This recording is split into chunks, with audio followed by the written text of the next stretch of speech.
And with those beacons, we can finally begin work on the Core storage warehouse.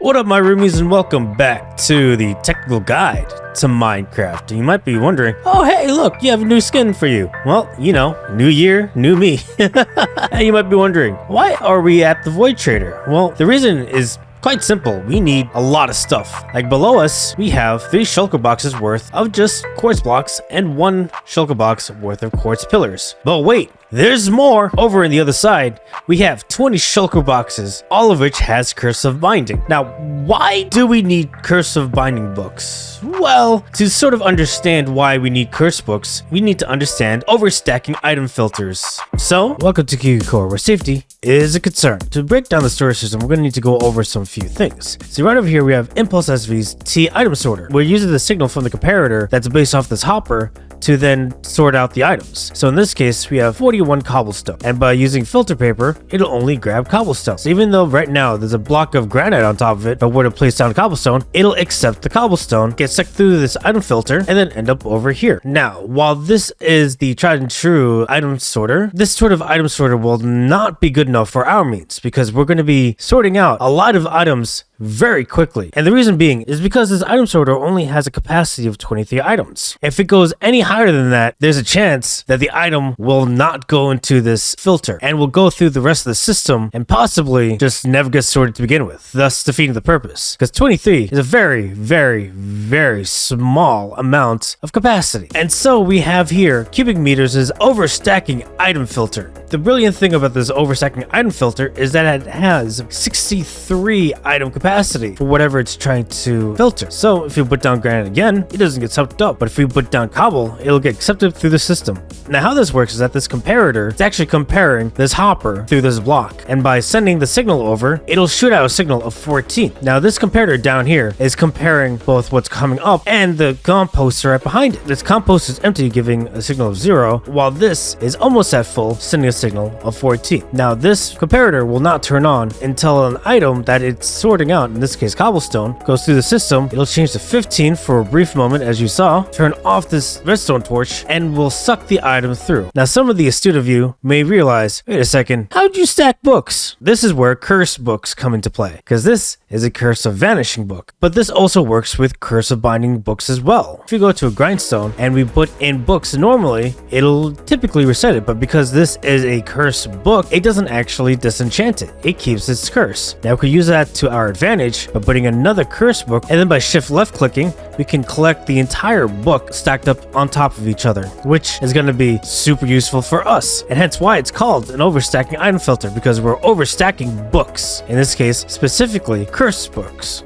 The good thing about cubicmetres' item filter is that it's completely tileable. And what tileable means is that we can put these 2 item filters next to each other and it'll work just fine. And now that we got the item filter out of the way, let's move over to how we're going to bulk store this. See, how hoppers work is that if a hopper is pointed right, but there's a hopper also going down, it'll always choose down first until the hopper below it gets filled. And then it'll go to the right, fill that up, and then go to the right, fill that up, go to the right, fill that up, go to the right, fill that up. Do a quick demo, put a cobblestone down, and based on the sequence, it'll go down because this is not full yet. And here we have a cobblestone, but let's say that this barrel is completely full. And not only that, but this is also full. So if you put a cobblestone down in here, down, but if full, it goes to the right. Down if full to the right, but this isn't full. So it'll go down and this will be filled. And this sequence will continue until all the hoppers themselves are full. Now over here, this is a hopper and it's locked and unlocked change. So if you were to put down a cobblestone right on top, because the hopper is locked due to this redstone torch, it won't get put into this barrel. But if we were to unlock the hopper, the cobblestone gets sucked into this barrel. An observer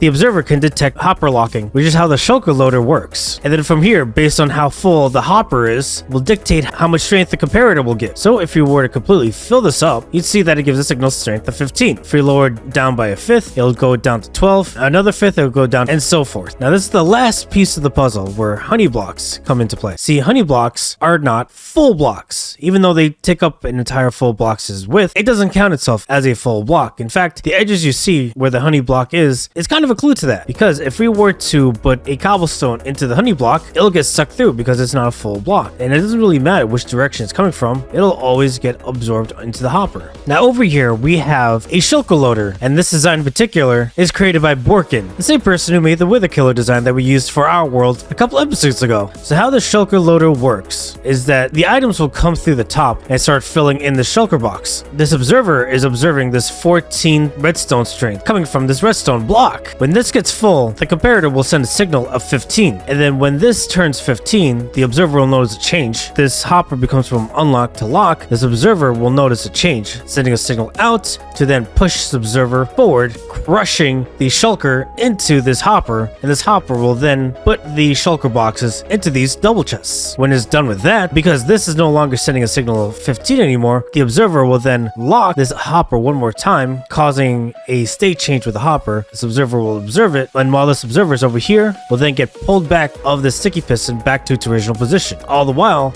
this observer will notice a change, and then will send a signal downwards to then put in a new Shulker box in its place. I know that was a mouthful, but let's just see it in action. So if we were to fill up this entire Shulker box, it'll notice a change, and there you go. Now the Shulker box full of cobblestone is over here. You saw that this Shulker got changed with the Shulker boxes that are inside the dispenser, and that's how we're going to do the bulk storage part of this storage system. Now over here, we have a barrel that's going to hold a bunch of whatever items that's already been filtered. And using the hopper sequence, we can set it so that it goes down first to fill up the Shulker box. Now, why is this important? Because by doing it in this array, we can fill up this Shulker box first before it goes through the bulk filter storage, which means that you'll have access to both the bulk storage and the ready storage. And by having ready storage, we don't have to use the bulk storage. And by having a ready storage, we'll be able to just grab the Shulker box itself and just be on our merry way. Now, of course, we don't want to have to keep replacing the Shulker box ourselves. We want to automate it, because in the end of the day, what's the point of ready storage if it ain't ready? And so we have over here a quick demo. So this is a dispenser that holds a bunch of Shulker boxes. And the interesting thing about Shulker boxes is that if it gets shot out by a dispenser,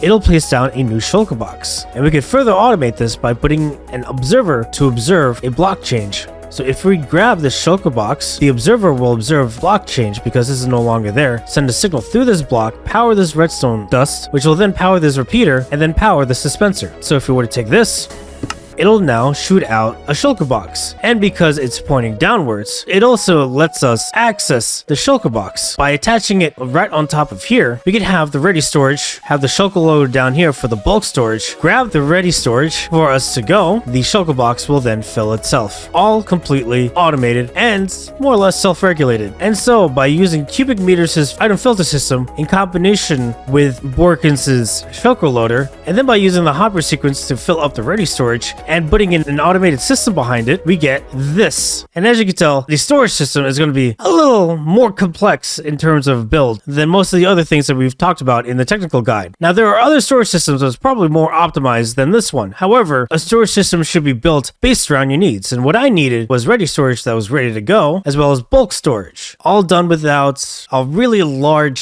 sorting array. And this is probably the simplest design that I could think of that really breaks down a lot of different components for it to be used without overcomplicating things. And of course, the good thing about the storage system is that it's of course tileable, which means that this storage system can exist next to each other. Tileability, being able to be automated, and having ready bulk storage basically checks off all the boxes that I need for Ambrosia's storage system. And that's how the storage system will work for us. The original videos for the components themselves, the overstacking item filters and the Shulker box loader, will be in the description below. And for those who want to play around with this, there's going to be a world download as well as a schematic in the description below. They'll be in two different schematics and world downloads, one just for an individual module themselves, and one for this built-out sort of storage module that we'll be using for our storage system in Ambrosia. So, with that in mind, let's head back to the technical guide world and get to it. Quick interruption. I noticed that only 12% of you are actually subscribed to this channel. Watching this long, I must be doing something right, so if you like this video, hit that like button and please subscribe to this channel. Any support helps, and these videos take a bit long to make. big. Thank you so much, and back to the video.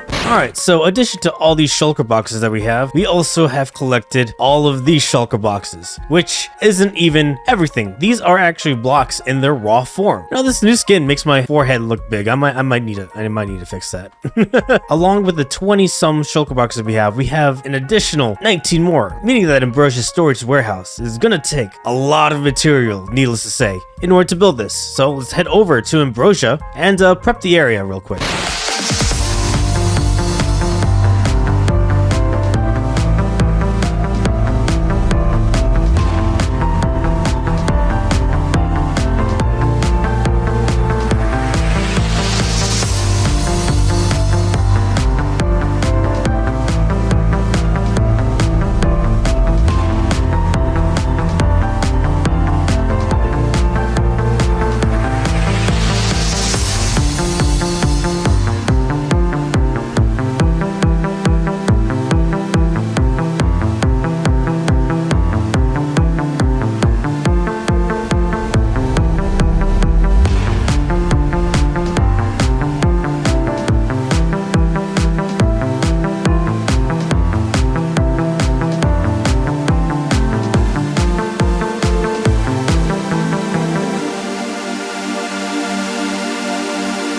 Okay, now that we got the water in here, now it's time to build the storage warehouse.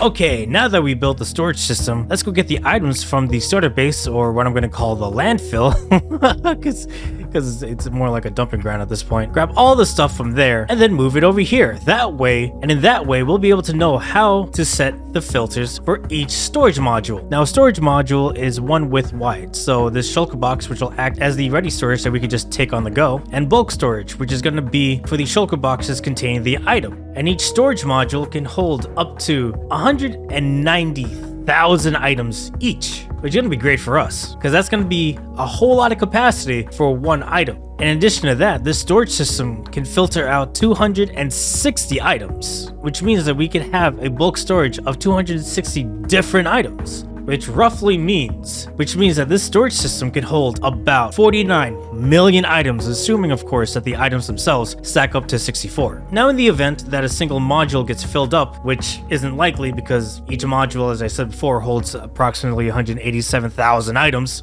it'll be collected over here. And this one module that I'm right in front of will act as the overflow module, which will collect anything that wasn't able to be filtered in the system. Because while 260 items is a lot, it may not cover all the items that we're going to be using eventually. So that's where this overflow comes in. And to the left, you'll see that there is a box dedicated to shulker boxes. Reason being is that when we're loading the storage system, we're not going to be able to see how many shulker boxes there are. But what we will be able to see is whether or not the shulker boxes in the storage module starts to fill up, which means that the system is primed and ready for items to be then processed and stored. So let's go back to the landfill, go collect all of our items, and start organizing so that we know how to filter out the items.